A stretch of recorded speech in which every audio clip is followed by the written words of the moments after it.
¿Está usted activamente interesado en la astronomía?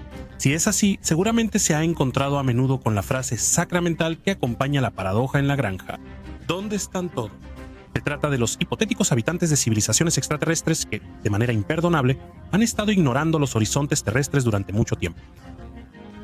En octubre de 2017, la famosa frase perdió parcialmente su relevancia, porque según los datos del Sistema Automático de Telescopios PAN, Panoramic Survey Telescope and Rapid Response System, ubicado en la cima del volcán, en escudo hawaiano Mauna Kea, algo que se hacía pasar por un asteroide interestelar, visitó las cercanías del sistema solar. Los científicos no vincularon de inmediato el objeto con ovnis. Primero, Oumuamua fue considerado un cometa común y luego, semanas después, lo reclasificaron como un asteroide hiperbólico. Cabe señalar que antes de esto los objetos de esta clase nunca habían sido vistos por los telescopios terrestres. Parecería que con esto el alboroto alrededor del visitante debería haber terminado, pero inesperadamente el viajero preparó para los científicos varias sorpresas significativas. Hubble, suscríbete.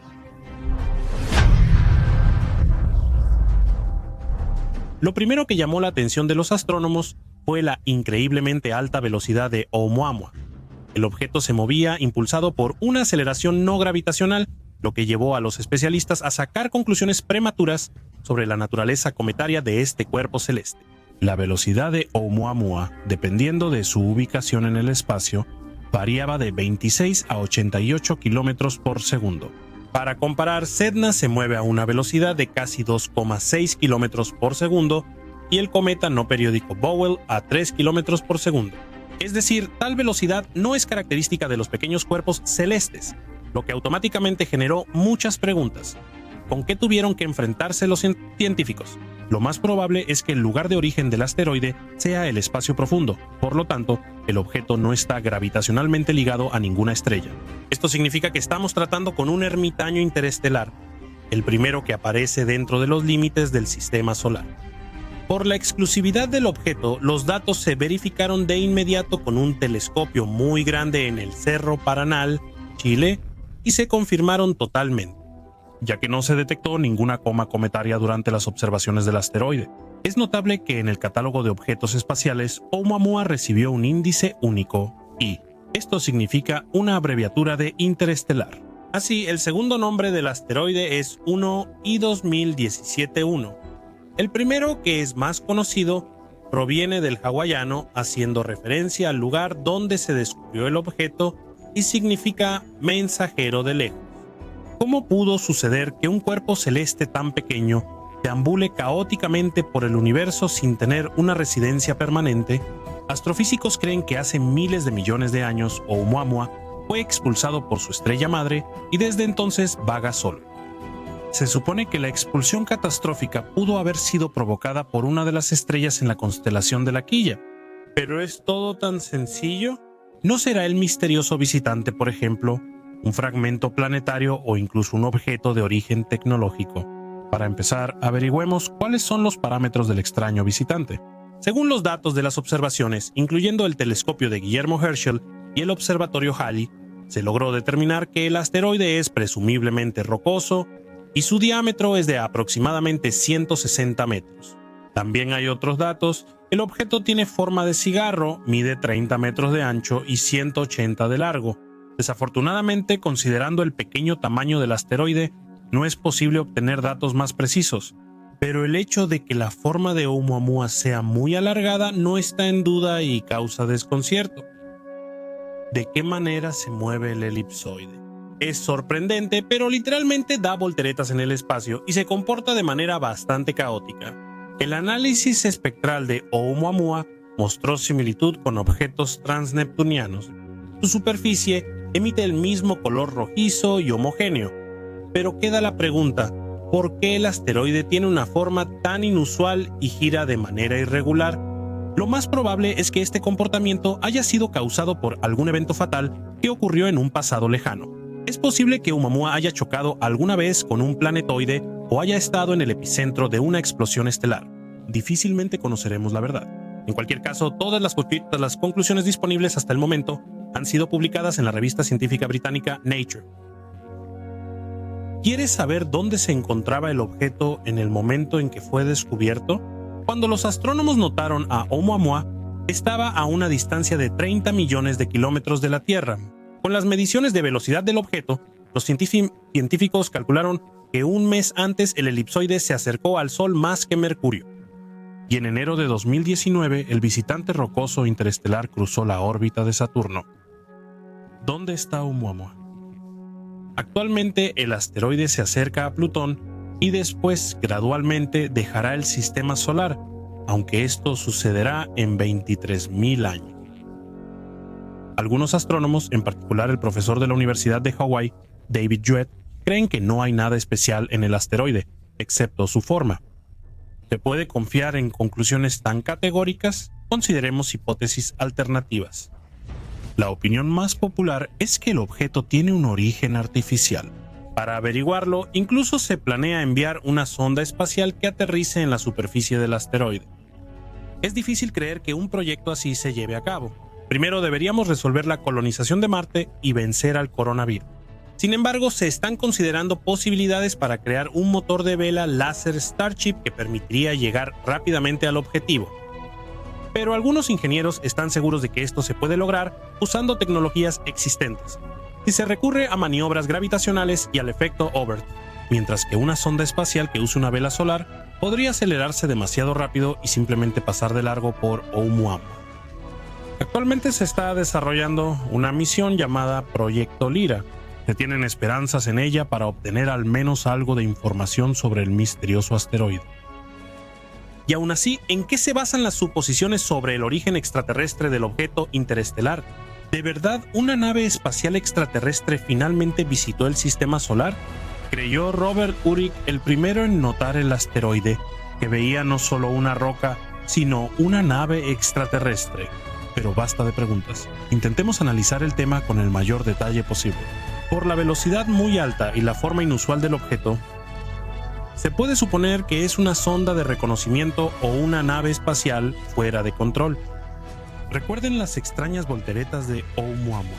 No cualquiera expresa estos pensamientos, sino Avi Loeb, profesor del Centro de Astrofísica Harvard-Smithsonian y miembro de la Academia Internacional de Astronáutica, quien expone argumentos razonables.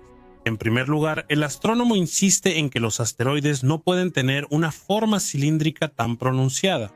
Solo imaginen un objeto claramente rojo, alargado, que cambia de brillo de manera irregular y se mueve de forma bastante impredecible. ¿Acaso esto se parece a algún cuerpo celeste pequeño conocido por la ciencia moderna? Es más lógico suponer que estamos tratando con un objeto hecho por manos, que es la primera evidencia de vida inteligente extraterrestre. Una opinión similar tiene Jason Wright, colaborador de la Universidad de Pensilvania. Pero los oponentes de Loeb y Wright son inflexibles. Ellos insisten en que Oumuamua no tenía originalmente forma de cigarro. Se alargó al pasar cerca de algún objeto masivo, por ejemplo, un agujero negro. Como prueba, se realizó una simulación por computadora que demuestra claramente este proceso. Y a pesar de todo esto, insistentemente se observan analogías con la novela de Arthur Clarke Cita con Rama. La patrulla espacial encuentra por accidente en el sistema solar un objeto cilíndrico que al principio creyeron un asteroide. Además, ¿por qué durante todo el tiempo de investigaciones astronómicas no hemos observado un objeto similar? Si su silueta exótica se explica de manera tan simple, entonces debería haber muchos más cuerpos celestes pequeños similares. La segunda pregunta que Abraham Loeb hizo al público fue: ¿por qué Oumuamua es tan brillante? Un objeto rocoso y polvoriento no puede reflejar la luz tan activamente como lo hizo el extraño visitante que nos visitó. ¿No significa esto que su superficie es metálica? Y el último y más importante argumento del profesor universitario se refiere a la aceleración independiente del asteroide. El hecho es que el movimiento del visitante no se parece al vuelo uniforme de una bala de cañón. Al contrario, de vez en cuando se acelera espontáneamente. ¿Esto es un intento de encender los motores? En este contexto, los intentos de los oponentes de atribuir este fenómeno a supuestos chorros de gas y polvo del asteroide resultan ridículos y poco convincentes. Entonces, ¿por qué, al pasar cerca del Sol, Oumuamua no se comportó como un cometa y no liberó ni un solo chorro de ese tipo? En general, la cuestión sobre el verdadero estatus del objeto interestelar sigue abierta hasta el día de hoy, lo que da espacio para fantasías pseudocientíficas. Mientras tanto, el asteroide o nave espacial abandona rápido el sistema solar, dejando perplejos a los habitantes de la Tierra. Admítelo, ¿cuántas veces has soñado con viajar en una máquina del tiempo? Y de hecho, ¿por qué no retroceder a siglos pasados o incluso admirar la Tierra en el principio de los tiempos? Si todavía no tienes una cápsula del tiempo, el canal Hubble con gusto tomará esa función por ti. Por cierto, después de cierto periodo de tiempo, nuestro propio planeta se convertirá en una especie de portal que transportará a la humanidad al pasado. Atención, el proceso ya ha comenzado. En unos 300 millones de años, los continentes recuperarán su forma original y se unirán en un gran continente llamado Pangea, con casi 150 millones de kilómetros cuadrados. ¿Cómo es la imagen moderna del mundo a la que todos estamos acostumbrados? Actualmente en el globo terráqueo hay 6 continentes: América del Norte y del Sur, África, Eurasia, Australia y la Antártida. Pero no siempre fue así. Los geofísicos afirman que en la historia de la Tierra surgieron varios supercontinentes, como Kenorland hace casi 3.000 millones de años, Nuna en el Paleoproterozoico y Rodinia en el Precámbrico. Pero a veces se unían en verdaderos monstruos, los supercontinentes, siendo el más famoso de ellos Pangea. Los supercontinentes se distinguían por su tamaño increíble, ya que contenían prácticamente toda la corteza continental terrestre. De esta manera, Pangea era monstruosamente enorme y la bañaba el verdaderamente infernal océano Pantalasa. Durante millones de años, la geografía del mundo cambió hasta ser como la conocemos hoy. Pangea se dividió en Gondwana y Laurasia, y más tarde se separó en 6 continentes diferentes. Pero de manera similar al universo, que según algunas teorías está destinado a regresar al punto de singularidad, el supercontinente, después de aproximadamente 250 millones de años, volverá a formarse, absorbiendo todos los continentes existentes. ¿Qué riesgos implican para la humanidad estas metamorfosis radicales? Resulta que después de la redistribución de los continentes, la Tierra se convertirá en un lugar sumamente incómodo para habitar. Primero, un dato científico que lo respalda. Los científicos descubrieron hace tiempo que los continentes están en constante movimiento y no permanecen en el mismo lugar. Los desplazamientos a corto plazo son pequeños, de hasta 7 centímetros por año, similar al crecimiento de las uñas humanas. Poco a poco, esto unirá los fragmentos de la corteza terrestre en un supercontinente llamado Pangea Última, también conocido como Neopangea, Pangea Próxima o Pangea 2. ¿De dónde provino esa confusión lingüística? Lo contaremos un poco más adelante. Pero la esencia sigue siendo la misma. Dentro de 250 a 300 millones de años, todo cambiará radicalmente. Ya en 1974, John Tusa Wilson, un geofísico canadiense, sugirió que la formación de supercontinentes tiene cierta ciclicidad. Esto significa que aparecen una vez cada 200 a 600 millones de años. 13 años después, el geólogo estadounidense Cristóbal Scotese apoyó esta teoría e incluso le dio un nombre al futuro supercontinente, Pangea Última, la última Pangea. Pero después se dio cuenta de que se había apresurado, ya que difícilmente este conglomerado sería el final, así que cambió el nombre a Pangea Próxima, es decir, la siguiente Pangea. Cabe señalar que ambos nombres se establecieron muy bien en la comunidad científica y gozan de la misma popularidad. ¿Cómo comenzará el proceso de transformación? Lo más probable es que comience con la formación del supercontinente Amasya, que aparecerá aproximadamente dentro de 50 millones de años, y su centro estará ubicado en el Polo Norte. Dentro de 200 millones de años más, América del Norte literalmente se volteará al revés, por lo que la fría Alaska se convertirá en unos subtrópicos cálidos y húmedos. Lo mismo sucederá con las duras extensiones de la taiga de Siberia. Mientras tanto, el Reino Unido se acercará mucho al Ártico. Los mares desaparecerán, incluido el Mediterráneo, y en su lugar surgirán cadenas montañosas, cicatrices peculiares que enmarcarán las líneas de unión de los continentes. ¿Cuál es la montaña más alta de la Tierra en la actualidad? Eso lo saben incluso los estudiantes de primaria.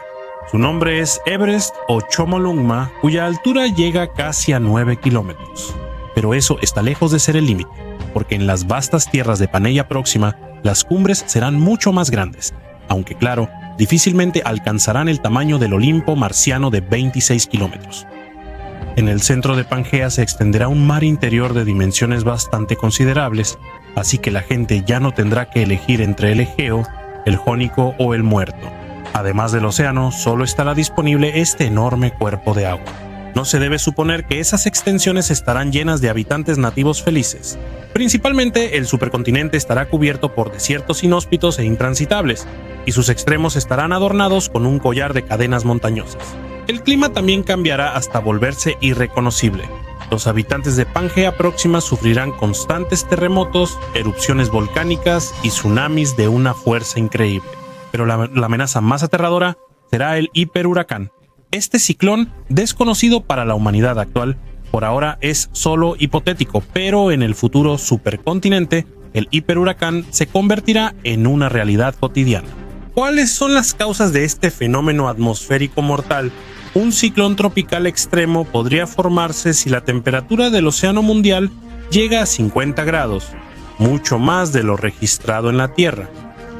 Estos niveles pueden ser provocados por una actividad volcánica o tectónica excesiva en el planeta, la caída de un gran asteroide o un calentamiento significativo a escala planetaria. Algunos científicos atribuyen la muerte de los dinosaurios a los hiperhuracanes. Tras la caída del cometa, se dice que tornados monstruosos recorrieron la Tierra con vientos de hasta 800 kilómetros por hora. Lo más aterrador es que los huracanes modernos tienen una escala que determina los límites de la fuerza destructiva del viento, pero el hiperhuracán puede crecer infinitamente. Para él, expandirse al tamaño de América del Norte y causar olas de hasta 20 metros no sería nada. Además, esos vientos incluso pueden destruir la capa de ozono del planeta. Pero eso no es todo lo que espera a las personas que vivirán en la Tierra dentro de 250 o 300 millones de años, si el planeta, por alguna razón, no deja de existir antes. Entre la destrucción causada por cataclismos naturales incontrolables, las guerras y pandemias aumentarán, y el hambre será un problema constante, como una espada de Damocles sobre la humanidad. La gente simplemente no tendrá tiempo para llevar una vida productiva normal, ya que constantemente tendrán que luchar por su propia supervivencia. Y esto es solo el comienzo. La desertificación global reducirá notablemente las especies de flora y fauna, causando la extinción de muchas. Las zonas climáticas se redistribuirán caóticamente. ¿Todavía asocias África con un calor insoportable? Entonces tenemos buenas noticias. En el supercontinente Neo-Pangaea, todo será completamente diferente. Por los territorios de países como Argelia, Libia o Marruecos, se extenderá un frío helado. Pero la tierra de Francia, Iosif y la Antártida bien podrían convertirse en un paraíso, donde las agencias venderán tours a precios altísimos.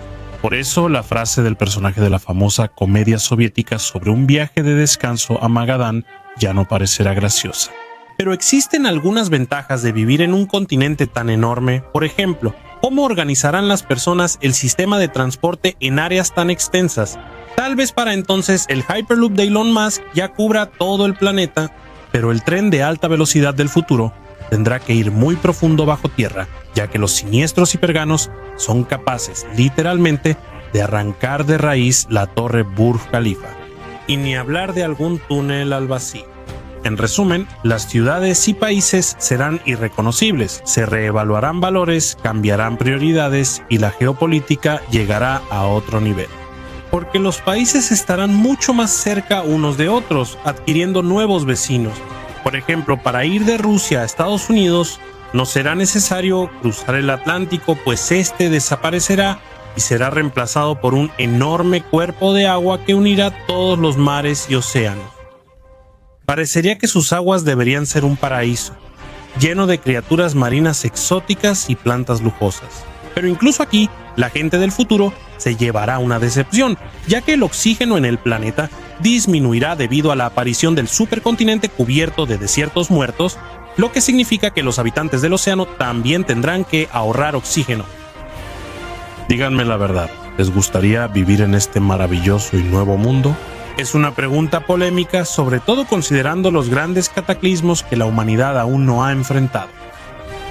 ¿Es posible detener el proceso de deriva continental y prevenir la posibilidad de la aparición de Pangea próxima? Desafortunadamente, en esta etapa eso no es posible, aunque la ciencia sigue avanzando y, tal vez, alguno de ustedes encuentre la manera de lograrlo. Al final de cuentas, tenemos la perspectiva de construir una colonia en Marte. En 300 millones de años, la humanidad se mudará al planeta rojo y la Tierra será una reserva para marginados. Aunque hemos avanzado mucho, aún hay tiempo para reconocer el problema e intentar solucionarlo. Mientras toda la Tierra, así es como se traduce la palabra Pangea, no se haya fusionado en una sola masa rocosa, azotada por letales hipercanes. ¿Cómo suena el cosmos? ¿Y realmente suena? La literatura de ciencia ficción rara vez llega a describir en detalle cómo se propaga el sonido en las profundidades del cosmos. Lo mismo no se puede decir del cine mundial. Todos recordamos el fuerte estruendo con el que dejó de existir la Estrella de la Muerte en la saga cinematográfica más épica, La Guerra de las Galaxias de Jorge Lucas. Y por supuesto, todos tuvimos dudas sobre si realmente debería sonar así. Quizá quien mejor habló sobre la propagación del sonido en el espacio fue Ridley Scott, quien ideó el eslogan para su película de terror y ciencia ficción Alien. En el espacio nadie puede oír tu grito. El eslogan realmente parece muy cierto, no solo por las enormes distancias entre los objetos en el espacio, sino también por la propia forma en que se propaga el sonido. ¿Qué es lo importante que podemos aprender de lo básico? El sonido es un tipo especial de vibración en diferentes medios y cuerpos, por ejemplo, a través de partículas de aire, líquidos o sólidos, la llamada onda longitudinal. Puede presentarse de varias formas, pero la más común es la onda longitudinal en gases. El sonido se mueve más rápido en los gases ligeros y más lento en los pesados. Recuerden las bromas con helio en los globos, cuando hacen que el tono de su voz sea mucho más agudo. Ese es un excelente ejemplo de cómo los gases ligeros afectan la propagación del sonido. Además de todo, el sonido puede transmitirse a través de casi todos los medios físicos posibles. Puedes escuchar a tu vecino a través de la pared o a un buzo profundamente bajo el agua. La calidad de la transmisión del sonido será diferente, pero gracias a ciertos dispositivos podremos detectar esos sonidos sin problema. A veces basta con el oído desnudo. Entonces, ¿cuál es el principio? Hablando de manera sencilla, para transmitir el sonido se necesitan los ladrillos del universo, las moléculas. El sonido se propaga a través de ondas, y una onda no se mueve sin moléculas. El espacio es silencioso porque está casi vacío.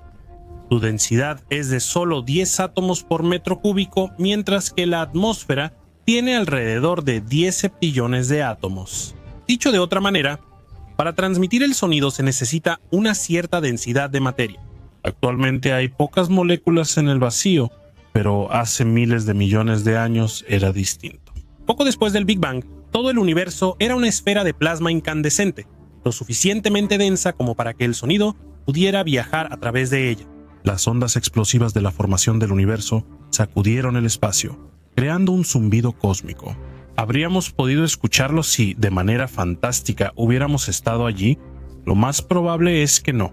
Ese zumbido sonaba en frecuencias tan bajas que el oído humano simplemente no lo habría percibido.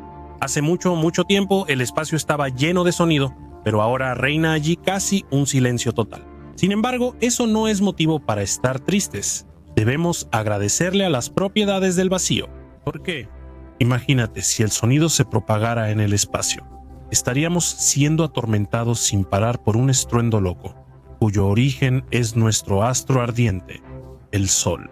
Craig DeForest, un científico heliofísico, cree que el objeto más ruidoso de nuestro sistema estelar bien podría ser el Sol. De hecho, podría resultar increíblemente ruidoso, porque en nuestra estrella ocurre un interminable torbellino de plasma ardiente. Las reacciones nucleares hacen que nuestra estrella arda, ponen en movimiento enormes células convectivas de gas caliente que suben y caen por toda la superficie del Sol.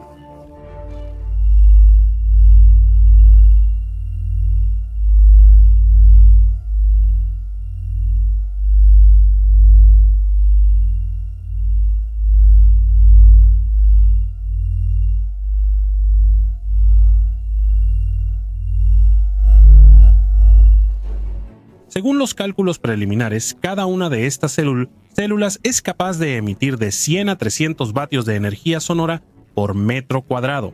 Para imaginar mejor la fuerza de este sonido, imagina que es aproximadamente el mismo volumen que puede alcanzar una sirena de policía. Después de unos cálculos sencillos, considerando que la superficie de nuestro astro es aproximadamente 10.000 veces mayor que la de la Tierra, solo te queda imaginar la superficie de 10.000 planetas del tamaño de la Tierra. Están cubiertas con sirenas de policía a todo volumen.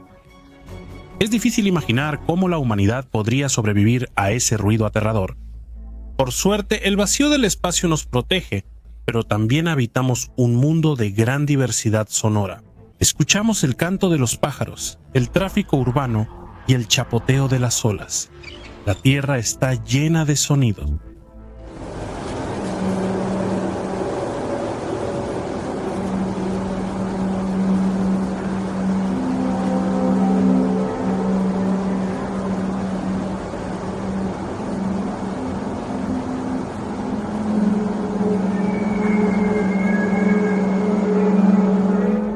Da la impresión de que nuestro mundo es la única isla de vida y sonido. ¿Pero realmente es así? Te propongo usar la imaginación y emprender un viaje por los planetas del sistema solar. Imaginemos que podemos escuchar lo que sucede en esos mundos lejanos y a la vez cercanos. ¿Desde dónde podemos comenzar nuestra odisea sonora? Claro, comenzaremos con el vecino más cercano al Sol ruidoso, Mercurio. En la superficie de Mercurio reina prácticamente el vacío, lo que significa que no debería haber sonidos en absoluto. Sin embargo, existen, no en la atmósfera, sino posiblemente en la roca. El enfriamiento es una etapa inicial de los planetas durante su desarrollo habitual. Mercurio también pertenece a esto.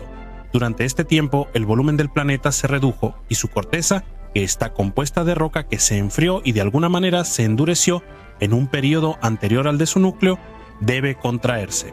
Precisamente eso fue lo que dio el impulso y comenzó el agrietamiento de la corteza superficial de Mercurio y el deslizamiento de una parte de los bordes de las grietas sobre otra. Ahí se formaron escamas y una capa de roca se superpuso a otra en ese lugar.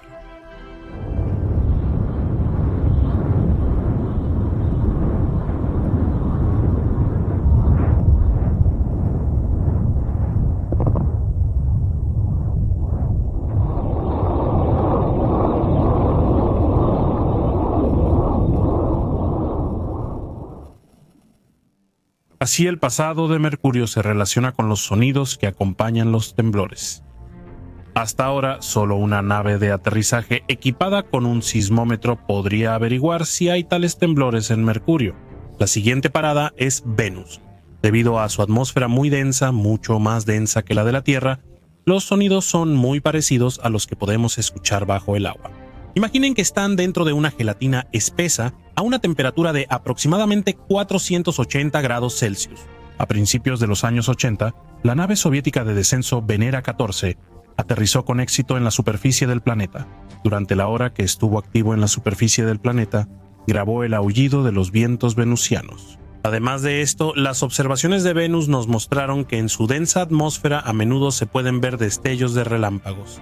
¿Y saben lo que eso significa? Resulta que podríamos escuchar los truenos retumbando.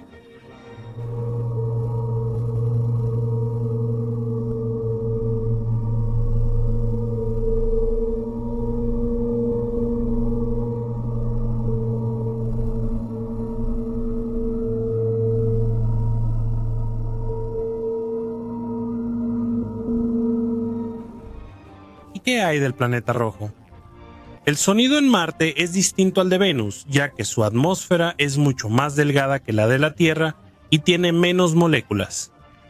Lo interesante es que todo esto lo sabemos, no por suposiciones teóricas. Marte es el principal destino de las expediciones científicas desde la Tierra. En la órbita alrededor de Marte operan 8 satélites artificiales de diferentes países, y en la superficie se mueven 3 estaciones automáticas estadounidenses y una china.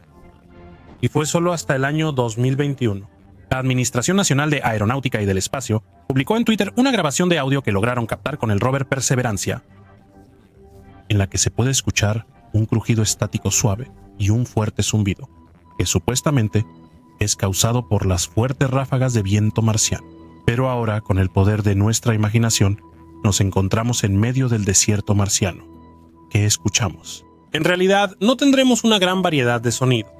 Ráfagas de viento lejanas, el crujido seco de la arena golpeando el traje espacial y el sonido sordo del suelo bajo los pies.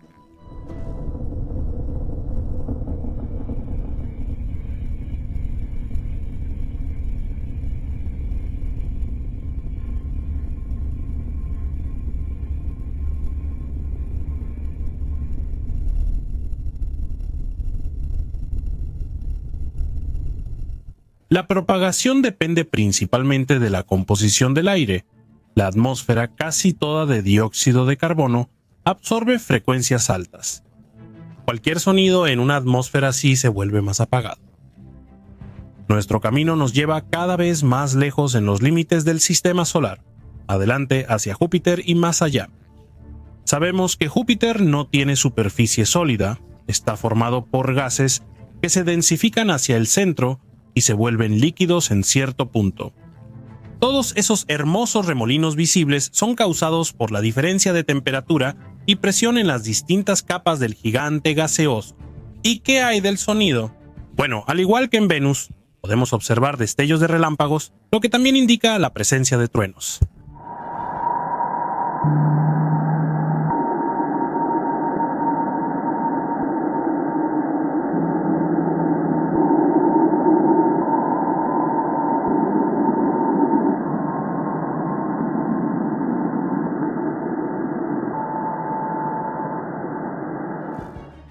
Saturno, Urano, Neptuno y Júpiter están formados principalmente por hidrógeno y helio.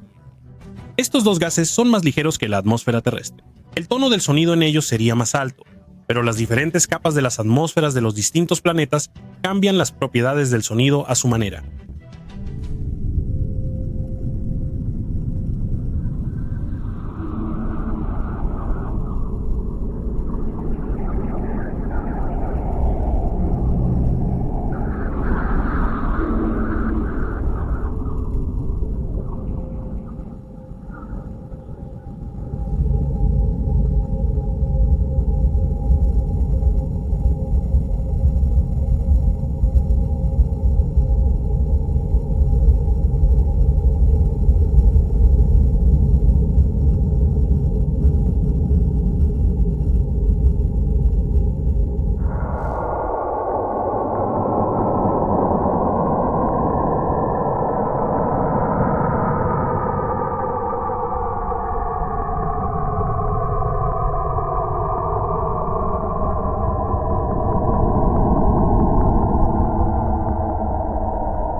Titán, satélite de Saturno, es el único conocido con atmósfera real, más densa que la terrestre, compuesta de metano y nitrógeno y muy fría.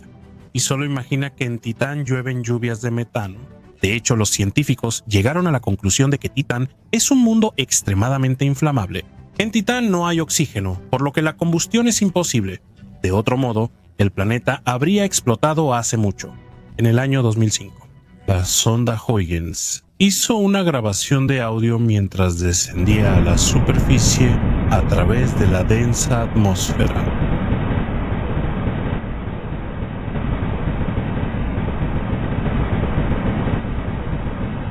Solo imagina, al estar en la superficie de ese lejano satélite, podrías escuchar un murmullo y gotas casi como en la Tierra.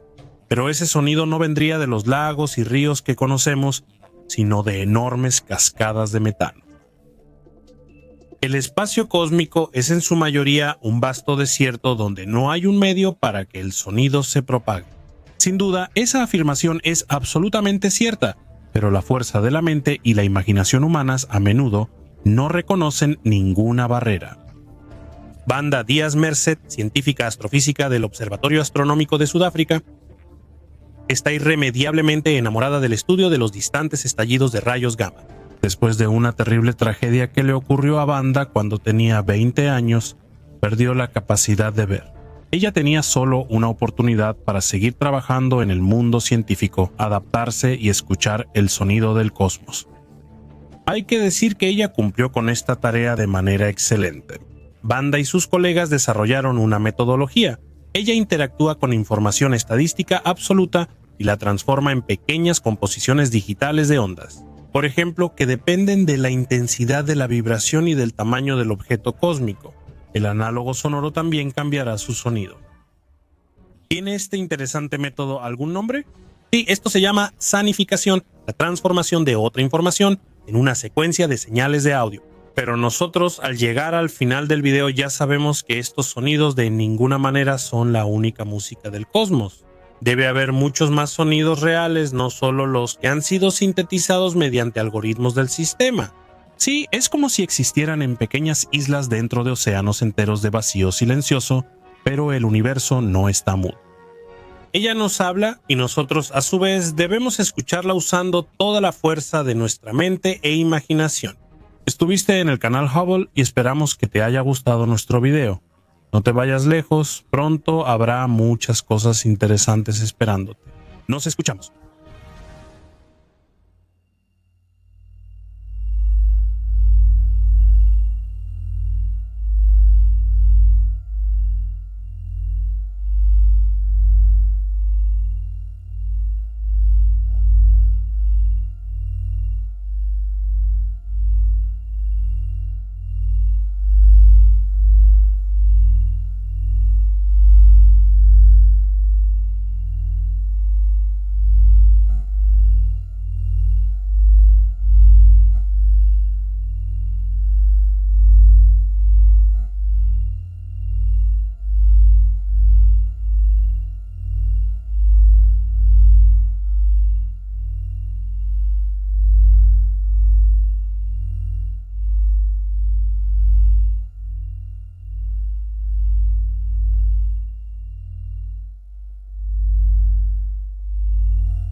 Mira las capturas de pantalla que están ahora en la pantalla, que son estadísticas de YouTube.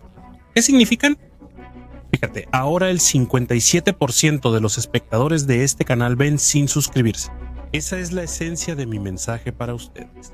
Por eso, para no perder a Yabel por no estar suscritos, solo tienen que hacer clic en este botón rojo que se ve así y está justo debajo de este video. La ley del universo es simple, recuerden eso, porque cada una de sus suscripciones es muy importante para mí. Cuantos más espectadores haya y cuanto más seguido vean y den like, más rápido sale un nuevo video mega emocionante. Nos escuchamos.